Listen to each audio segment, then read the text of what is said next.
Don't worry, I promise, Hyperspeed Clara is coming soon. Today though, we're going to be looking at the best teams for her and how Topaz fits in.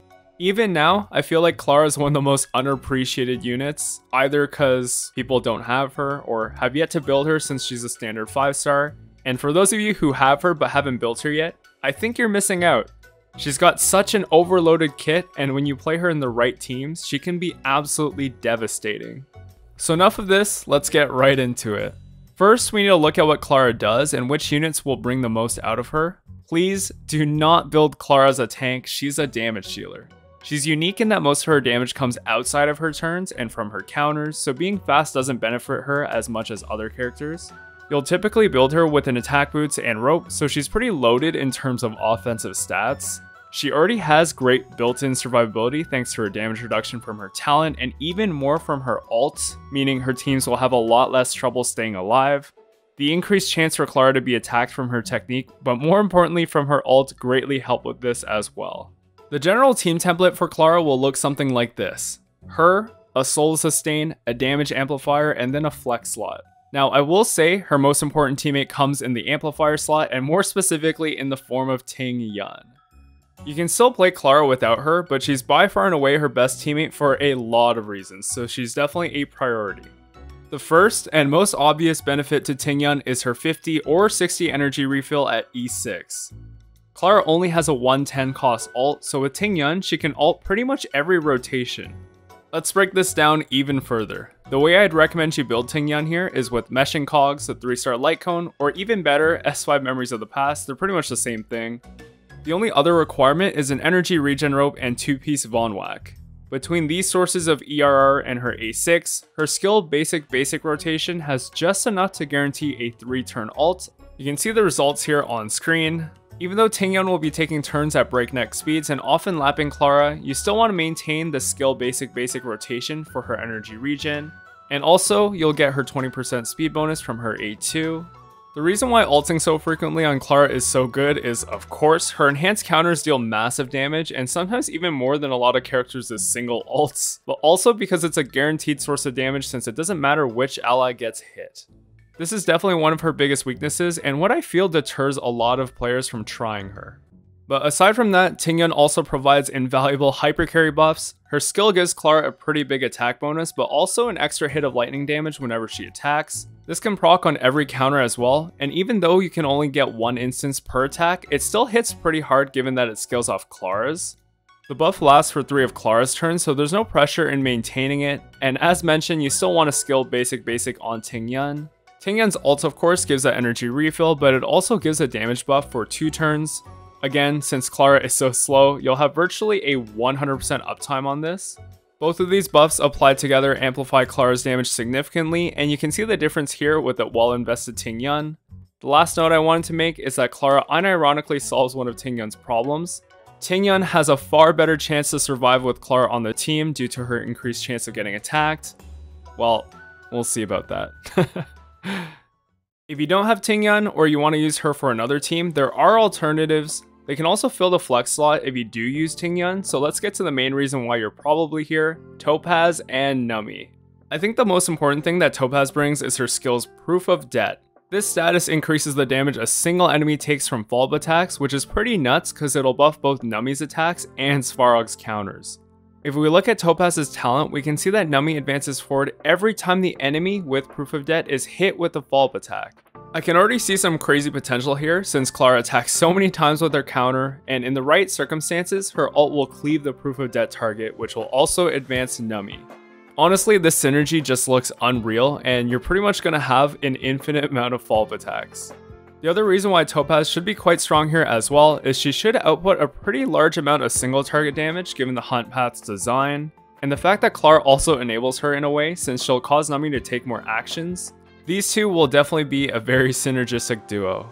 Aside from that and the damage amplification from Proof of Debt, Topaz also solves one of Clara's gameplay flaws, which is that you can't really focus fire a target. Her damage isn't completely random, but you can't actually control it. Proof of Debt is like the perfect answer since you get to mark your enemy for Numby to target. If Topaz is doing a good amount of single target damage with all the follow-up attacks going off, she should be able to focus down priority targets. Whether they're about to hit you with a dangerous attack, a CC, or they're trotters and you can't do anything about them because you're Clara, Numby's got you. Now, I will advise you to take my thoughts on Topaz with a bit of caution since we need to wait for her official release before confirming her numbers. But just looking at her kit, I'm confident she'll work great with Clara and likely be one of, if not her best teammate. So who else can fit this flex slot? Well, Yukon can be great with her roaring bowstrings if you can line her up to act right after Clara uses her ult. Asta is good, and more speed on Clara isn't bad, but there is one problem. Asta artificially shortens Clara's rotations, making her ult less per turn, and that way she gets less uptime on her ult's taunt. Still though, more speed is more beneficial than detrimental, so it is good, and overall Yukong and Asta can be great, especially if you're not running Tingyun and you have a secondary damage dealer like Topaz. Rania of course is good with her ult providing attack and crit damage buffs, though you really don't want to be pulling Clara forward that often. You can really mess up your rotations, and also you don't want to be using that many skill points. Most of her damage comes from her counters anyway, so Rania actually has less value with her. Pella and Silverwolf don't need much of an explanation here. Defense down is a very powerful form of damage amplification. Since we're talking about the best Clara teams, I'm going to quickly touch on how you could play Sushong or Fizz MC. Yes, they can work as a secondary damage dealer, but they don't bring as much as what buffers can already offer. Also, they wouldn't beat Topaz in terms of output since she not only dishes out damage herself, but she also buffs Clara's follow-up attacks. Okay, so what about the final slot for sustains? Again, since Clara will draw a lot of enemy fire to herself, she takes a lot of pressure off them. The healing and tank requirements go down by a lot, and I've put together a ranking based on how much value these characters can bring, while also solo sustaining a Clara team. Also, this is Fire Trailblazer. They're not in any particular order within the tiers, but I'll go through them in that order. Luocha doesn't need much of an introduction. He synergizes perfectly with Clara's playstyle, and his field will heal on each of her counters. He's also got his emergency full heal on skill that can cleanse, an AoE dispel, and he's completely skill point positive. There really isn't much of a downside to him here, aside from him having no damage mitigation, though even this problem is a lot less noticeable in Clara teams since she takes so much reduced damage. Next up is Lynx, and I'm sure we're all aware of how good she is with Clara now. Although her HP buffs from her skill's survival response don't increase her damage, the increased chance to be attacked greatly improves Clara's consistency. Being attacked means more counters, and more counters means more damage. It actually goes even further than that though. Characters regen energy when taking damage, typically 10 with a base energy regen rate of 100%, and Clara also gains 5 energy per follow-up attack, regular or enhanced. This will allow her to ult more frequently, and if you think about it this way, Lynx is almost like a mini battery for Clara. When you add on her increased taunt from her ult and Lynx's skill, you can expect her to get targeted around 80% of the time regardless of what team you're running. This is pretty reliable if you ask me, and since Clara moves so slow, she'll almost always have her ult's increased taunt active. Lynx will need to use a skill point every now and then to ensure survival response is on Clara, but you can easily manage this while staying skill point positive. Taking more hits also means Clara's mitigating a lot of the damage the team would be taking as well, increasing overall survivability. Lynx's heals are also quite good, and although they're not at the level of Bailu and certainly not Luocha, they're enough to solo sustain Clara teams. Not to mention her ult has a team-wide cleanse, and although it's an Eidolon, her E2 lets the survival response target resist a debuff application one time. Next up is Xuan, who happens to be the only preservation character that I'd recommend running with Clara. Even though she has a high chance to be attacked, it's pretty insignificant when you factor in the increased chance to get hit Clara gets from using her ults. Xuan just brings so much to the table, and she's very capable at solo sustaining with all her mitigation and damage apportioning. She's also got a great self-heal and just enough of a team-wide one to keep everyone topped up. Her matrix also lets the team resist an AoE crowd control debuff one time per use, which again is really important because Clara won't be able to counterattack if she's CC'd. Her team-wide crit rate buff also helps out a good amount, and she's just really solid overall. Not much else to say here, let's look at our alternatives.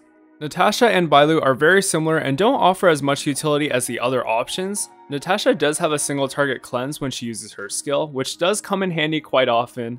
Bailu has 1 res in case someone falls, as well as some damage mitigation from her A6 passive on invigorated allies. Much like the other 3 I discussed, Natasha and Bailu are also skill point positive, and the only downside I can think of, and it's pretty significant depending on the fight, is that Bailu has no way to cleanse or prevent debuffs. Otherwise, neither Natasha nor Bailu have a problem with solo sustaining, especially Bailu since she heals a lot more and mitigates damage. Okay, you can see I've listed the last 3 here as difficult, and it's not to say that they won't work, but there's either some anti-synergy going on, or they take a lot of effort to make work. Japar doesn't provide much utility to Clara, and unlike Xuan, he'll significantly affect the rate that Clara gets targeted thanks to the combination of being Preservation, his A2, and especially if you have his signature Light Cone. He can definitely solo sustain, but he's pretty unremarkable, and you're mostly gimping your Clara's output instead of helping her. Oh boy. So March is one of the most common partners that I see people use with Clara, thanks to her shield increasing the chance for the target ally to be attacked, but I'll tell you why she's overrated in this pairing. First off, she has a really tough time solo sustaining. Now you can make the argument that she can do it no problem, especially at E6, but this will cost you a lot of skill points to maintain. The skill is nice that it can cleanse, but one of the problems here is if you want to keep your team alive, you'll need to shield your other teammates as well. Allies with 30% or more HP, regardless of their path, will get the increased taunt value. So with March, you can only pick one, being able to solo sustain or increase the chance of Clara getting attacked. You could say, why don't we just run another sustain? The opportunity cost, or the drawbacks of running a secondary sustain, do not outweigh what you could be getting from running a second damage amplifier or even a sub DPS. At that point, you'd just be losing out on too much damage trying to force extra taunt on Clara. It's not worth it. The other thing is, March's ult is highly anti-synergistic with Clara since you want your enemies to take actions, not slow them down or freeze them. So because of that, again, March can work, she's just not ideal. Finally, Fire Trailblazer doesn't bring much to the table, and while you can make the small shields be enough to solo sustain, it's still very difficult. The skill's taunt is also completely anti-synergistic with Clara, and there's nothing to deal with debuffs or CC. You definitely don't want to bring Fire MC for your Clara team. Okay, now that we've laid it all out, we can see the best team would be Clara herself, Tingyun, Topaz, and either Luocha, Lynx, or Xuan. Again, the sustain slot is very interchangeable and just pick who you have based on availability. Also, I'm using Pridewind's Team Builder since I like the interface. I'll leave a link in the description if you want to check it out. Topaz can be replaced with Pella, Silverwolf, or Yukong. If you want to run Clara with Topaz, you can opt to drop Tingyun and pick up Asta instead for a Clara, Topaz, Asta, and Soul Sustain comp. Again, because we don't have the official numbers for Topaz just yet, I will provide an update in a pinned comment to correct anything if needed. But looking at her kit so far, it's pretty safe to assume that she'll be quite strong in these teams. Anyway, I hope you give Clara a chance. She's only going to get better with time, and she should be quite synergistic with Topaz and Numby.